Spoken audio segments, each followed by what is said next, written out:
शामली जिले के जसाला गांव में कश्यप परिवार को लेकर जिस तरीके की राजनीति हो रही है वो पूरा उत्तर प्रदेश देख रहा है। किस तरीके से विपक्ष के नेता फ्रंट फुट पर खेल रहे हैं और ये संदेश देने की कोशिश हो रही है कि कश्यप समाज बीजेपी का वोटर होते हुए भी उन्हीं की सरकार में न्याय के लिए भीख मांग रहा है।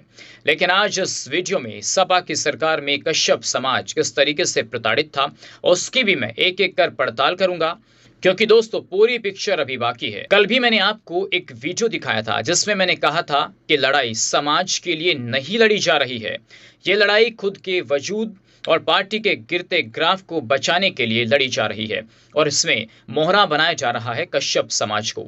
लेकिन लखनऊ से आई इस तस्वीर ने अब उन सभी सवालों से पर्दा हटा दिया है कि सपा के नेता आखिर सहारनपुर में इस सियासत को हवा क्यों दे रहे थे।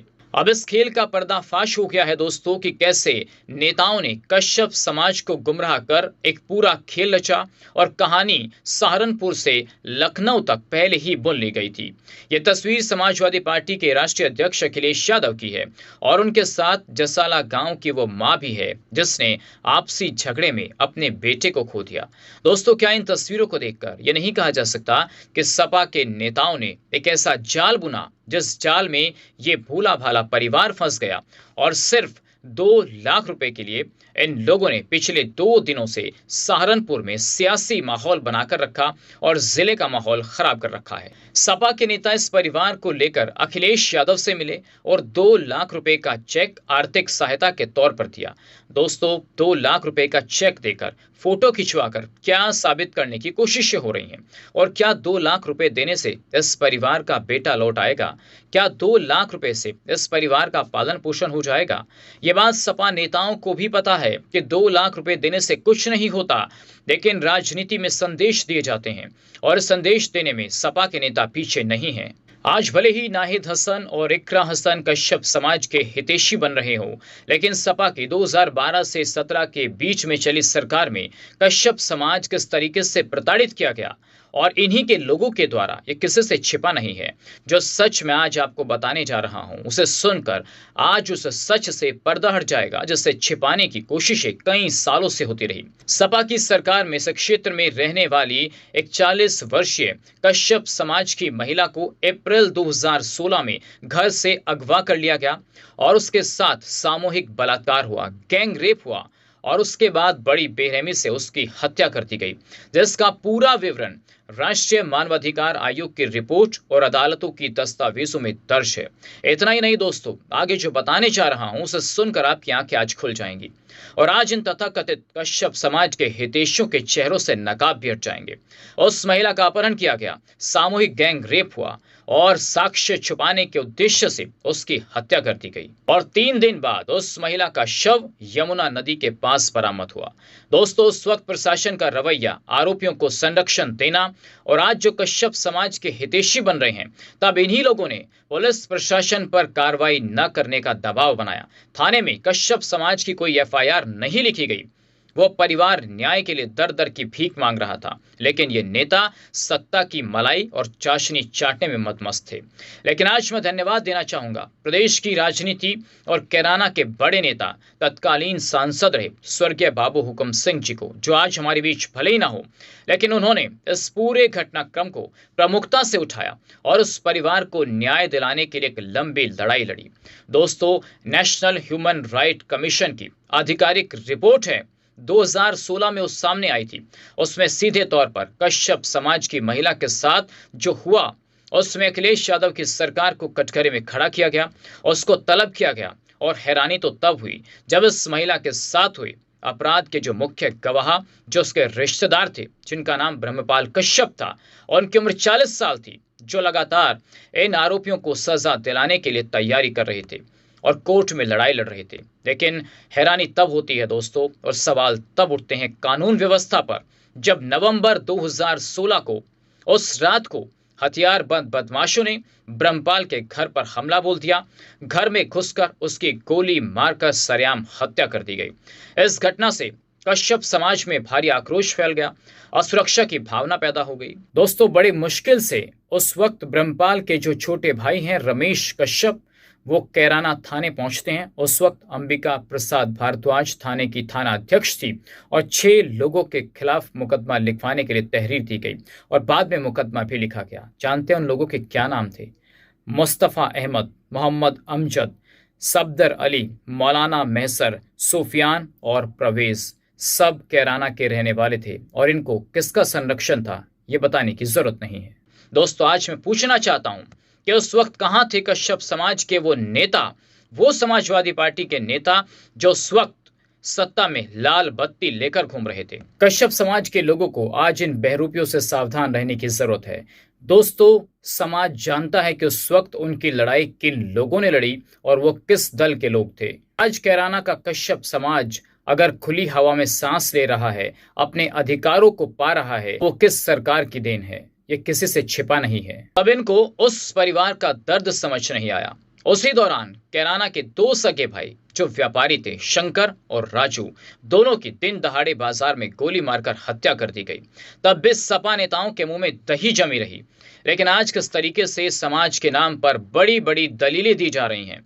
उस वक्त इन दंगाइयों को, इन गुंडों को संरक्षण देने का काम कौन लोग कर रहे थे, ये मुझे बताने की जरूरत नहीं है। दोस्तों, समय और राजनीति कब बदल जाए कुछ पता नहीं होता, लेकिन सब जानते हैं कि बड़ी संख्या में इस क्षेत्र से पलायन, रंगदारी और गुंडागर्दी से लोगों ने पलायन किया।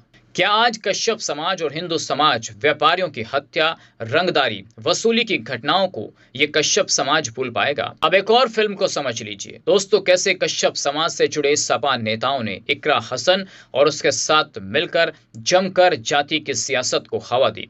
डीआईजी साहब के यहाँ एक पूरी प्लानिंग के तहत जमकर हंगामा हुआ और जब जेल से रिहा हुए तो सपा के नेताओं ने उनका फूल मालाओं के साथ स्वागत किया। दोस्तों, जो लोग जेल से रिहा हुए वो भले ही कश्यप समाज से ताल्लुक रखते हों, लेकिन सब समाजवादी पार्टी के ही सदस्य हैं और इकरा हसन के कहने पर ही इन्होंने ये पूरा ड्रामा रचा। डीआईजी के यहाँ जाकर अधिकारियों को बदनाम करने की साजिश रची गई, हंगामा किया। पहले ही पता था कि पुलिस इनको गिरफ्तार करेगी और इन गिरफ्तार होने वालों में सबसे बड़ा नाम मांगेराम कश्यप का है, जो सपा सरकार में राज्य मंत्री रह चुके हैं और समाजवादी पार्टी के बड़े नेता हैं। दूसरा नाम अजय मेहरा, जो सपा के सदस्य हैं और संगठन चलाते हैं। तीसरा नाम अनुज कश्यप का है। ये वही अनुज कश्यप है जो सपा नेताओं की कठपुतली बनकर इस पूरे घटनाक्रम को जातीय रंग देने में जुटा है। इसके अलावा दोस्तों 2 नाम और हैं, संदीप और अमित। ये भी समाजवादी पार्टी से जुड़े हुए हैं और इनकी रिहाई पर सपा के नेताओं और इकरा हसन के समर्थक किस तरीके से जेल के बाहर जाकर फूल मालाओं से इनका स्वागत कर रहे हैं। और उसके बाद लखनऊ से कश्यप समाज के परिवार की इन तस्वीरों का बाहर आना सीधे तौर पर सपा नेताओं की मिलीभगत और इस पूरी स्क्रिप्ट का पर्दाफाश कर रहा है। इस बात में कोई दो राय नहीं है कि शामली के बीजेपी के नेताओं से पूरा मामला संभला ही नहीं। भले ही वहां जिला अध्यक्ष कश्यप समाज से हों, लेकिन कहीं ना कहीं उन नेताओं की बेरुखी ने विपक्ष के नेताओं के हौसलों को बुलंद किया और इस पूरे मुद्दे पर उन्होंने जमकर राजनीति की। शामली के उन नेताओं को कश्यप परिवार की हर संभव मदद करनी चाहिए थी। उस परिवार ने अपना बेटा खोया है जो कभी वापस नहीं आएगा, लेकिन जो सत्ता में होता है जिम्मेदारी ज्यादा उसकी बनती है। जब अखिलेश यादव 2 लाख का चेक दे सकते हैं, सपा के नेता इतनी मेहनत कर सकते हैं, तो बीजेपी के नेताओं को मेहनत करने में क्या दिक्कत हो रही थी? क्या शामली के नेता 5-10 लाख रुपए उस परिवार को आर्थिक सहायता के तौर पर नहीं दे सकते थे? क्या जिले के भाजपा नेता अधिकारियों और लखनऊ संपर्क कर उस परिवार की मदद नहीं करा सकते थे? और अगर वो ऐसा कर भी रहे थे, मान लीजिए कि वो नेता संपर्क कर लखनऊ बात कर रहे थे, तो फिर ये परिवार विपक्ष के हाथों की कठपुतली आखिर कैसे बन गया? और कश्यप समाज पर सपा नेता अपनी राजनीति चमकाने में कामयाब कैसे हो रहे हैं? जो शामली के नेताओं को भी सोचना होगा और आज कांधला के उन नेताओं को भी सोचना होगा जिन लोगों ने 2024 के लोकसभा चुनाव में अपने सियासी आकाओं को छोड़कर इकरा हसन को अपनी पलकों पर बैठाने का काम किया। इसी क्षेत्र के बड़े नेताओं ने इकरा हसन के रोड शो निकाले, उनकी गाड़ियों में घूमे, दिन रात उनको जिताने में एक कर दिया और आज वो इकरा हसन के साथ नजर नहीं आ रहे हैं। उनको आज सांसद के साथ खड़े होना चाहिए, क्योंकि इस प्रकरण में उनकी चुप्पी कई सवाल खड़े कर रही है। दोस्तों, राजनीति में दोगला चरित्र नहीं होना चाहिए। ऐसे समर्थकों को भी सोचना चाहिए कि नेता सिर्फ अपने लिए आपको इस्तेमाल करते हैं और आप उनके लिए एक टिश्यू पेपर से ज्यादा कुछ नहीं है। समर्थकों को भी अपना सम्मान और अपनी हैसियत को खुद बचाना होगा। गिरगिट की तरह रंग बदलने से समाज में सम्मान नहीं बढ़ता, बल्कि आपको नीचा ही देखना पड़ता है। अब इस घटनाक्रम के पीछे दोस्तों एक कहानी और छिपी है, और वो कहानी है कैराना विधानसभा की।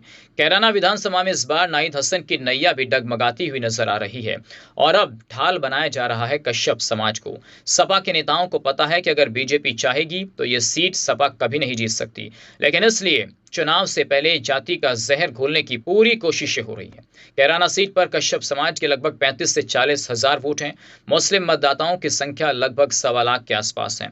हिंदू मतदाताओं की अगर मैं बात करूं तो कश्यप समाज इस विधानसभा सीट पर सबसे बड़ी आबादी वाले समाजों में से एक है। और बस सपा की राजनीति अब इसी इर्द गिर्द घूम रही है। अब जिन लोगों को कैराना से चुनाव लड़ना है, उन लोगों को ये बात समझ लेनी चाहिए कि सपा नेताओं के जाल में आप फंसते जा रहे हैं और आपसी खींचतान में बीजेपी कहीं पीछे ना छूट जाए, ये एक बड़ा सवाल है। और दोस्तों, अब इन वीडियोस के सामने आने के बाद कुछ लोगों को बौखलाहट हो रही है, जो सच को सुनना नहीं चाहते, और सच सुनना उनके बस की बात भी नहीं है।